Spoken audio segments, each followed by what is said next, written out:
Эцэг хүүхдтэйгээ эхний 3 сартай байхдаа юу хийх вэ? 3 сартай хүртэл хүүхэд ихэвчлэн яг л унтаж сэрээгүй хүн шиг харагддаг. Эцэг бүрийн үүрэг бол хүүхдийг сэрээж энэ ертөнцид урих явдал юм. Энэ нь анхаарал халамжийн тусламжтайгаар хийгддэг. Таны хүүхдэд хамгийн чухал зүйл бол одоо тантай харилцах явдал юм. Энэ нь хүрэлцэх дуу дулаан үнэр юм. Хэрвээ та хүүхдтэйгээ одоо илүү их цагийг өнгөрөөж чадвал ирээдүйд та нарын хувьд хялбар байх болно. Хүүхэд илүү зоригтой нийгэмшсэн болно. Хүүхэдтэйгээ цагийг хэрхэн өнгөрөөх вэ? Зүгээр л түүнийг гар дээрээ барьж байгаарай. Хэрвээ тэр ч гэсэн нойрноосоо чамайг үнэрлэж байвал эцэг нь тань л болж байна. Олон тоглоом худалдаж авах хэрэггүй.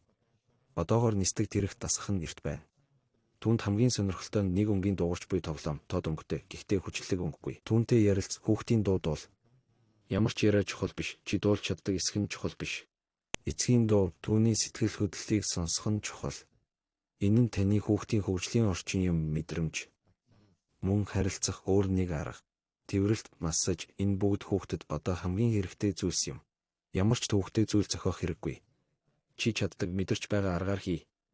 Хүүхдэд энэ шинэ хөдөлгөөн мэдрэмжийг нээж өгч байна. Хэрвээ чи бичлэгнээс массаж хийхийг сурвал энэ нь түүний эрүүл мэндэд тустай болно. Хүүхэдтэйгээ төрснөөс нь эхлэн байх нь үнэтэй. Бид хөрөнгө оруулсан зүйлсээ үнэлдэг. Чи өдөр бүр хүүхдээ улам их хайрлаж байгаагаа мэдрэх болно.